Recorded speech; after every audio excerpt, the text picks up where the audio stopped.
ওগো আল্লাহ, ওগো মালিক,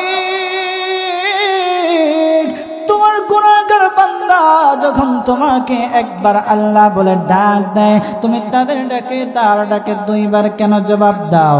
আর তোমার নেককার বান্দা যখন একবার আল্লাহ বলে ডাক দেয়, তুমি কেন তার ডাকে একবার জবাব দাও?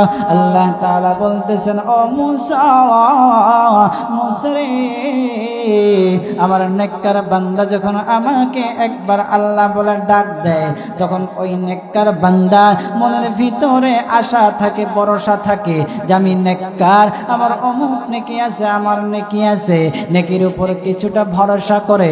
আর আমার গুনাহগার বান্দা যখন আমাকে আল্লাহ বলিয়া একবার ডাক দেয়, তখন আমার গুনাহগার বান্দা আর কোনো আশা থাকে না, আর কোনো ভরসা থাকে না, তার নেকির উপর কোনো ভরসা নাই। সম্পূর্ণ ভরসা আমার উপর রেখে আমাকে মায়া করিয়া ডাক দেয় আল্লাহ। আমার গুনাহগার বান্দা যখন আমাকে মায়া করে ডাক দেয় আল্লাহ, তখন আমি আর থাকতে পারি না। আমার তো দয়া বেশি, মুসা আমার গুনাহগার বান্দা ডাকে তৎক্ষণাৎ আমি দুইবার জবাব দান করি। মুসলমান বেমাজি, আল্লাহ তাআলার কত দয়া, কত মায়া। বান্দা যত বড়ই গুনাহগার হোক না কেন, বান্দা যত বড়ই নাফরমান হোক না কেন, আমার আল্লাহ তাআলা বান্দাকে মুহূর্তের মধ্যে মাফ করে দিবেন। পয়গম্বর মুসা আলাইহিস সালাতু ওয়াস সালাম আল্লাহ তাআলার সাথে কথা বলার জন্য তুর পাহাড়ে যাচ্ছিলেন। তখন আল্লাহর নবী পয়গম্বর মুসা আলাইহিস সালাতু ওয়াস সালাম তুর পাহাড়ে গিয়া আল্লাহ তাআলাকে জিজ্ঞাসা করেন, ওগো আল্লাহ, ওগো মালিক, গুনাহগার বান্দা যখন তোমাকে একবার আল্লাহ বলে ডাক দেয়, তখন তুমি তার ডাকে কয়বার জবাব দাও? আর নেককার বান্দা যখন তোমাকে একবার আল্লাহ বলে ডাক দেয়, তুমি কয়বার জবাব দাও? কতবার জবাব দাও? আল্লাহ রাব্বুল আলামিন বলতেছেন, রে মুসা, নেককার বান্দা যখন আমাকে একবার আল্লাহ বলিয়া ডাক দেয়, তখন আমি নেককার বান্দার ডাকে একবার জবাব দেই। আর আমার গুনাহগার বান্দা যখন আমাকে আল্লাহ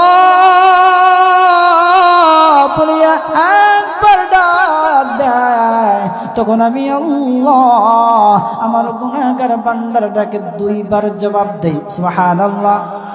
আর জোরে বলেন সুবহানাল্লাহ, চিৎকার করে বলেন সুবহানাল্লাহ।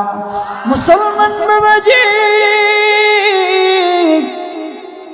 পয়গম্বর মুসা আলাইহিস সালাতু ওয়াস সালাম বলেন, ওগো আল্লাহ, ওগো মালিক,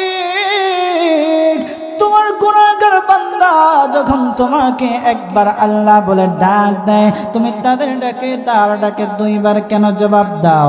আর তোমার নেককার বান্দা যখন একবার আল্লাহ বলে ডাক দেয়, তুমি কেন তার ডাকে একবার জবাব দাও? আল্লাহ তাআলা বলতেছেন, ও মুসা, মুসা রে, আমার নেককার বান্দা যখন আমাকে একবার আল্লাহ বলে ডাক দেয়, তখন ওই নেককার বান্দা মনের ভিতরে আশা থাকে, ভরসা থাকে যে আমি নেককার, আমার অমুক নেকি আছে, আমার নেকি আছে, নেকির উপর কিছুটা ভরসা করে। আর আমার গুনাহগার বান্দা যখন আমাকে আল্লাহ বলিয়া একবার ডাক দেয়, তখন আমার গুনাহগার বান্দা আর কোনো আশা থাকে না, আর কোনো ভরসা থাকে না, তার নেকির উপর কোনো ভরসা নাই। সম্পূর্ণ ভরসা আমার উপর রেখে আমাকে মায়া করিয়া ডাক দেয় আল্লাহ। আমার গুনাহগার বান্দা যখন আমাকে মায়া করে ডাক দেয় আল্লাহ, তখন আমি আর থাকতে পারি না। আমার তো দয়া বেশি, মুসা আমার গুনাহগার বান্দা ডাকে তৎক্ষণাৎ আমি 2 বার জবাব দান করি।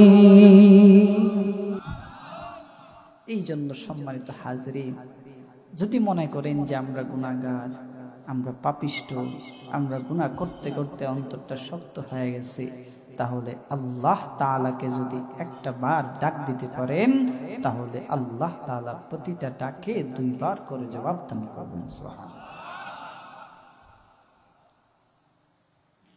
এই জন্য মায়ার নজরে ভালোবেসে চোখটা বন্ধ করে অন্তরটাকে নরম করে একটা জোরে ডাক দেই, মায়া করে ডাক দেই আল্লাহ।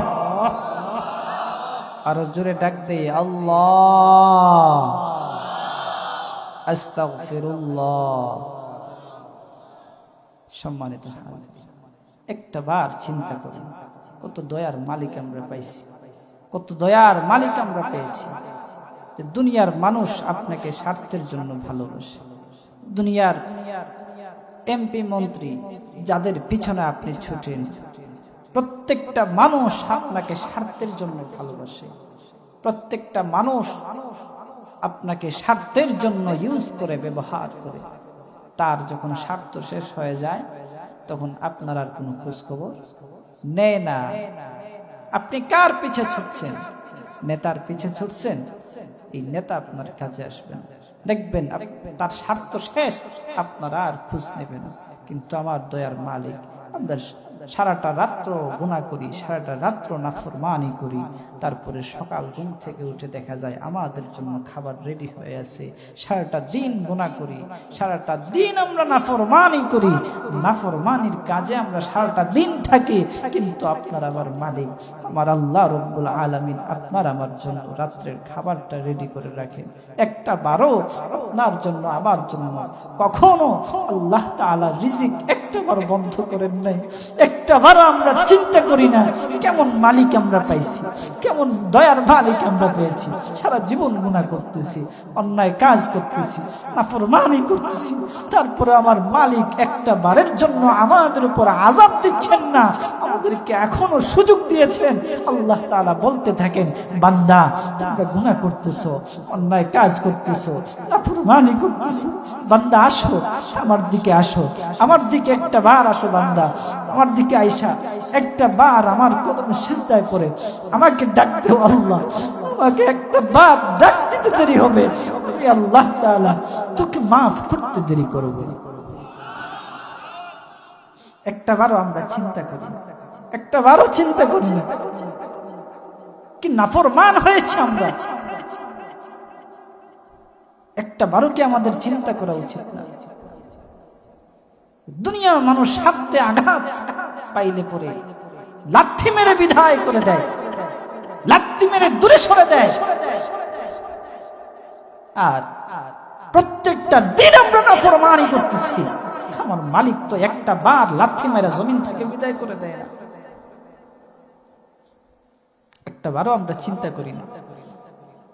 এই জন্য সম্মানিত হাজিরিন, পায়ে হাত দিয়ে বলি, এখনো সময় আছে বাজান, আল্লাহ তাআলাকে স্মরণ করি, আল্লাহকে ভয় করি, নিজের জীবনটাকে গুনাহমুক্ত রাখি, নিজের জীবনটাকে গুনাহমুক্ত রেখে আল্লাহ তাআলার কাছে গুনাহ হয়ে গেলে সাথে সাথে তাওবা করি। যদি আমরা সাথে সাথে আল্লাহর দরবারে তাওবা করতে পারি, আমরা যত বড় গুনাহগার হই না কেন, যত বড় নাফরমানি করি না কেন, আর যত বড় নাফরমানি করে থাকি না কেন, আমাদেরকে মাফ করবেন কে? জোরে বলেন না কে? এই জন্য তাওবা করব কার কাছে? জোরে বলেন না কার কাছে? আল্লাহর কাছে তাওবা করব, বেশি বেশি করে। এই জন্য ইস্তেগফার করব। দেখেন অনেকের মনটা শক্ত হয়ে গেছে, চাইলে কান্না আসে না। কেন আসে না জানেন?